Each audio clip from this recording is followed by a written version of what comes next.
magandang araw, my dear students. For today, we will discuss about representation of exponential function. The objective of this video lesson, you must be able to represent real-life situations using exponential functions. So let's have the definition of exponential function.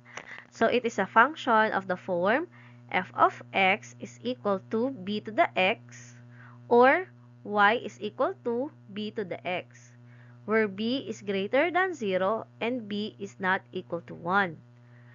So here are the examples of the exponential function.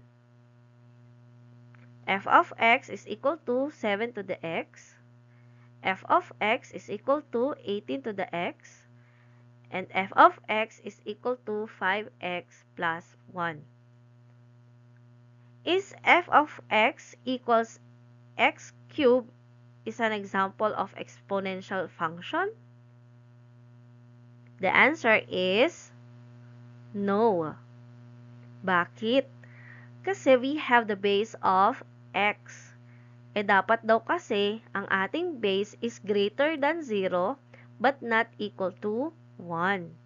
At dapat yung ating exponent is yung ating variable. How about f of x equals 1 to the x? Is this an example of exponential function? The answer is no. Because we have the base of 1. Sabi dun sa ating definition, the base must not be equal to 1. How about this one? F of x is equal to negative 4 to the x. Is this as an example of exponential function? The answer is no. Bakit? Kasi we have the base of negative 4. From our definition, the b must be greater than 0. So, wala po tayo dapat na base which is negative. So, saan nga ba ginagamit ang exponential functions? Kung tutuusin, there are a lots of applications of this kind of function. Isa na dito ay ang ating population growth. Say for example, we want to know the population of a certain place in a certain time, we may use the exponential function. Halimbawa, gusto nating malaman ang population ng Lukban sa year 2030. So, gagamit tayo ng exponential function para ma-predict natin yung dami ng mga tao sa Lukban ng 2030. Ikalawa na dito ay ang compound interest. So, isa sa pinagagamitan din ito ang exponential function. Kung halimbawa nag-invest ka sa isang bangko at gusto mong malaman ang iyong pera after 10 years, you may use this exponential function. And then number 3 is the growth of bacteria. Say for example, you place a bacteria in a petri dish and you want to know the numbers of bacteria in a certain time, you may use this exponential function. And then number 4 is that cooling down of a heated kettle.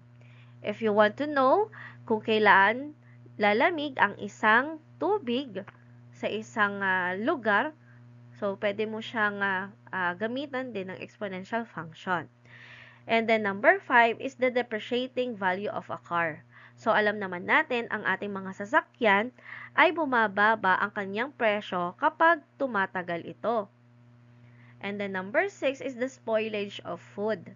So, napaka-importante nitong exponential function pagdating sa pagkain. Dahil dito, ang mga manufacturers ay ito ang pinagbabasehan kung kailan may expired ang ating mga pagkain. Di ba nga, nakakakita tayo sa mga balot ng mga pagkain natin kung kailan siya may expired. Ayan, so gumamit sila ng exponential function para doon. And then the last one is the decay of radioactive substance. So, napakahalaga nito, especially for the archaeologists. Say, for example, nakakita sila ng dinosaur na buto. So, dito, malalaman nila kung kailan or gaano katagal na nakabaon yung butong ito sa lupa. Ganon din, maaari nilang malaman kung gaano katagal nag-exist ang buto na ito. Here are the examples of representing an exponential function in real-life situation. Suppose a culture of 300 bacteria at the Vesas farm is put into a petri dish, and the culture doubles every 10 hours. Give an exponential model for the situation. How many bacteria will there be after 90 hours? So bago natin to sagutan, let's analyze first our problem. So sabi daw, there is a culture of 300 bacteria na galing sa Devesas farm at nilagay ito sa petri dish. At itong culture na ito ay dumodoble every 10 hours. So kailangan daw natin kunin yung exponential model at ilan yung bacteria after 90 hours. So for this situation, we will let y as the number of bacteria and t be the number of hours.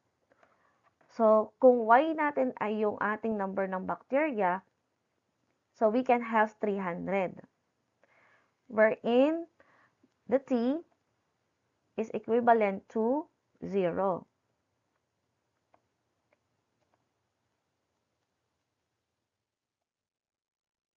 So, we will have t is equal to 0 and y is equal to 300.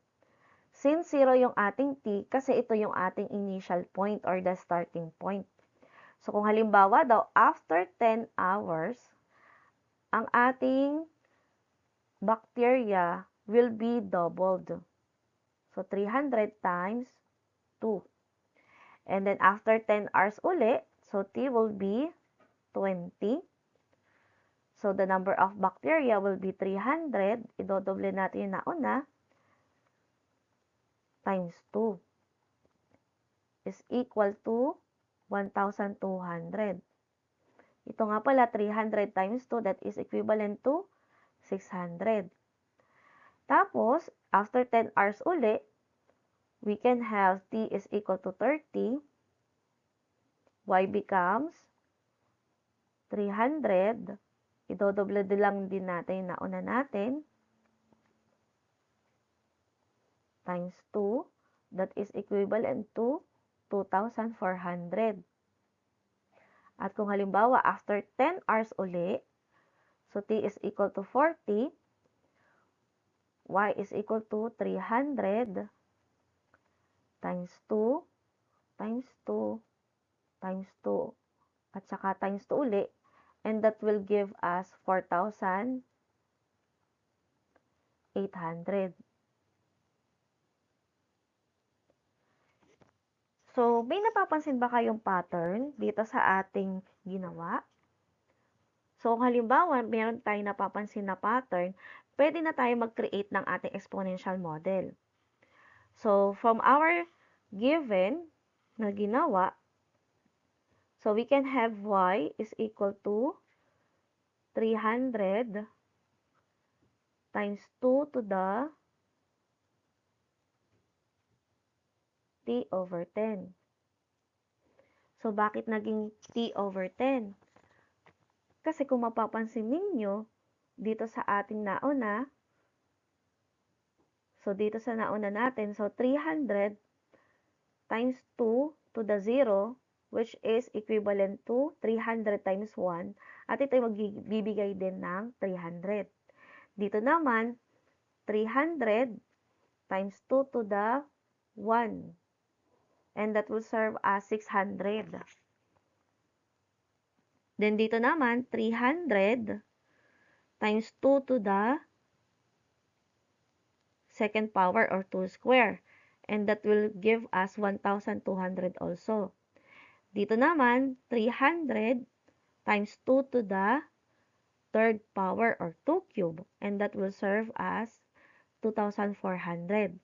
Same as dito din. So, 300 times 2 to the fourth power. And that will give us 4,800. So, dito, meron na tayong exponential model. Next nating gagawin or kukunin is yung ilan daw yung bacteria after 90 hours. So, from this, we will let T is equal to 90. To get the value of Y, we will substitute 390 in our ating exponential model. So, 300 times 2 to the 90 over 10.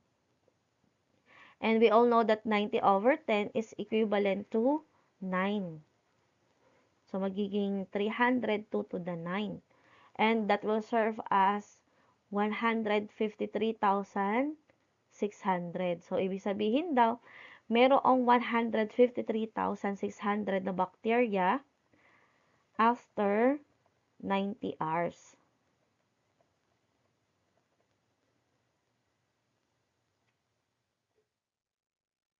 So, yan yung ating sagot na pangalawa. So, ito yung bilang after 90 hours at ito naman yung ating exponential model. Ang nauna nating problem solving is an example of exponential model and population growth. The rule for the exponential growth can be modeled by y is equal to y sub 0 times r to the t power, wherein y sub 0 is the initial number or the starting point, and r is the growth factor, and t is the number of intervals. Number 2. A certain radioactive substance decays half of itself every 5 days. Initially, there are 50 grams. Determine the amount of substance left after 30 days and give an exponential model for the amount of the remaining substance. So, before natin sagutan ito, let's analyze first our given. So, sabi daw, meron daw substance na nagde-decay every 5 days. Kalahati daw ng kanyang sarili is nagde-decay every 5 days. So, initially, there are 50 grams. So, kailangan natin gawin is to determine the amount of the substance after 30 days at kailangan nating kunin yung exponential model. So, we will let y is equal to the amount of the substance and t the number of days. So, initially, we have t is equal to 0 and y is equal to 50 grams. So, kung halimbawa, after natin magkaroon ng 5 days, so we will have t is equal to 5.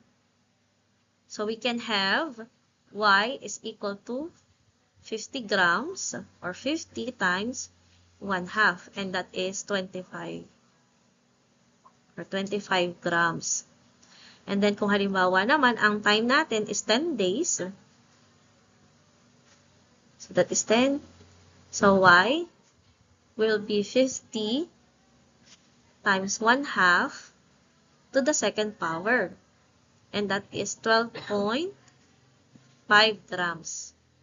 At kung halimbawa naman, ang t natin is 15 days. Y is equal to 50 times 1/2 to the third power. And that is 6.25 grams. So, meron na ba kayo napapansin na pattern dun sa ating ginagawa? So, from here, makakapag-create na tayo ng ating exponential model, which is y is equal to 50 times 1/2 raised to t divided by 5. So, dinivide natin siya sa 5 since every 5 days, nagde-decay daw yung kanyang sarili. So, kung halimbawa, hahanapin natin yung ating substance after 30 days, we will let t is equal to 30. So, from that, y is equal to 50 times 1/2 raised to 30 divided by 5. And we all know that 30 divided by 5 is 6.